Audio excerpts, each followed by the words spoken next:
Jesus manso e humilde de coração, há limite para o perdão? Pensemos.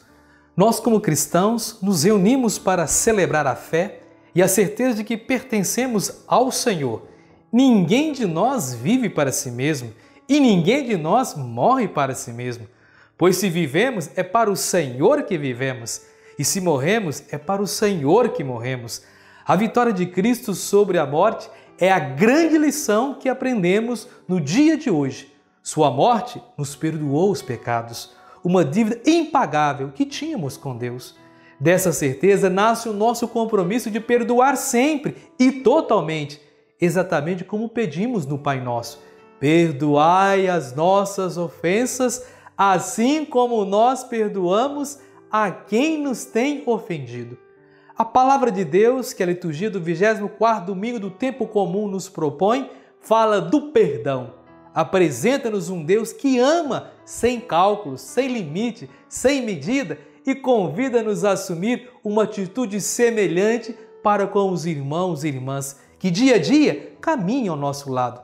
Na primeira leitura do livro de Eclesiástico nos ensina que a verdadeira sabedoria está em não se deixar dominar pelo rancor, pela ira, pelo sentimento de vingança.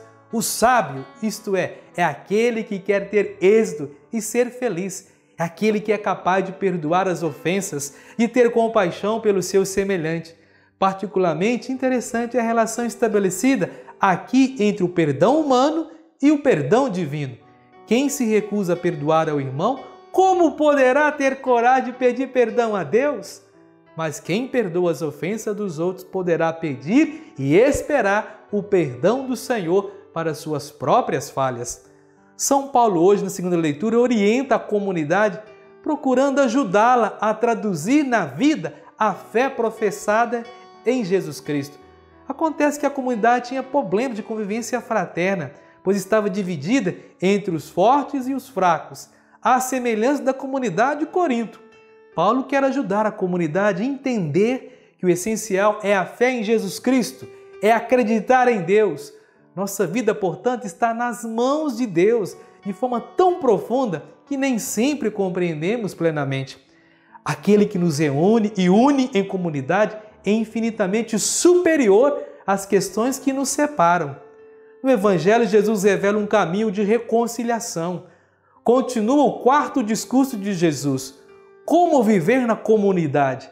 Já vimos a correção fraterna no domingo anterior. Hoje o Evangelho fala da importância do perdão fraterno. Pedro consulta Jesus sobre os limites do perdão. Quantas vezes devemos perdoar? Segundo a tradição, 2, 3 ou 4 vezes no máximo. Pedro propõe até 7. Jesus responde 70 vezes 7. Isto é, sempre, sempre e todos, sem perdão, sem limite, inclusive aos inimigos, que os judeus não incluíam nessa lista do perdão. O perdão não deve ficar na quantidade, mas na qualidade e perdoar sempre de coração. Jesus ilustra o seu pensamento com uma parábola. Um empregado devia uma fortuna imensa e por compaixão foi perdoado pelo rei. Em seguida, ele sem compaixão se recusa a perdoar um companheiro que lhe devia uma quantia irrisória. Paga-me o que me deves. O rei indignado o castiga severamente. E Jesus conclui dizendo, assim agirá meu Pai com quem não perdoar seu irmão de todo o coração. Jesus apresenta um rei que não se mostra indiferente à situação miserável do empregado, mas que paciente, bondoso, compassivo, perdoa-lhe integralmente a imensa dívida. Sim, esse é o Deus Pai de Jesus, que comovido ante a miséria, as fraquezas humanas, padece com todos nós, seus devedores, que perdoando nossas dívidas, liberta-nos de todo o mal e de tudo quanto nos degrada e escraviza, que sendo amor e misericórdia sem limite nos oferece uma vida plena, sua própria vida, plena de sentido. Cabe aqui perguntar-nos, que imagem nós temos de Deus? De um Deus sempre atento aos nossos erros para notá-los, cobrá-los? De um Deus insensível aos nossos sofrimentos? Que tem a ver tal imagem com a do Pai misericordioso que Jesus nos veio apresentar? Estamos empenhados em construir pontes ou edificar muros entre as pessoas? É necessário sondar o próprio coração, perceber se ali estão alinhadas intolerância, ressentimento, aversão ao diferente. Maturidade afetiva exige autoconhecimento, bem como um coração livre daquela mesquinha estreiteza do ser humano, o qual, embora constantemente necessitar de misericórdia, por vezes se mostra incapaz de perdoar as ofensas insignificantes. O Salmo nos mostra claramente o exemplo de Deus para todos nós. O Senhor é bondoso e compassivo, Ele perdoa toda a culpa. Veja a parábola mais uma vez. Perdoado, o empregado encontra um companheiro que lhe deve uma soma incomensuravelmente menor.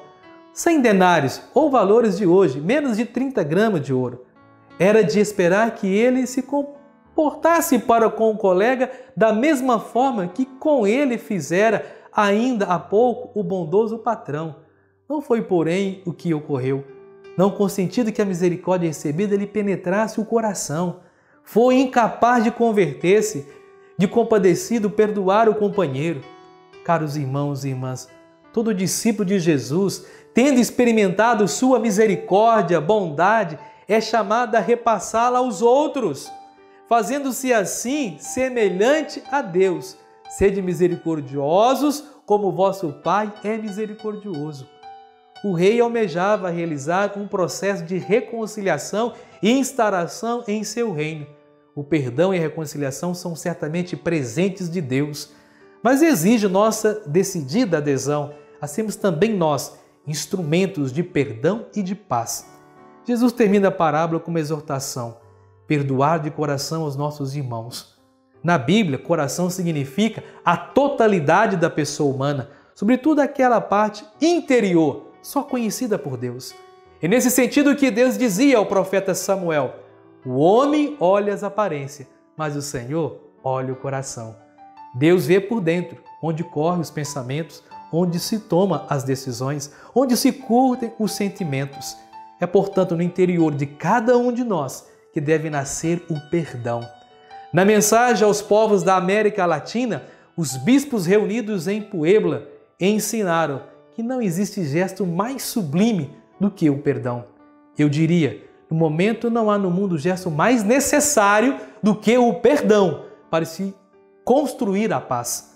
E assim Jesus nos convida uma vez mais a viver o único mandamento: amai-vos uns aos outros, como eu vos amei. Queridos amados irmãos, convido a você a compartilhar essa homilia com seus amigos e amigas nas redes sociais. Vamos juntos evangelizar. Inscreva-se no nosso canal do YouTube, dê seu like, comente, compartilhe.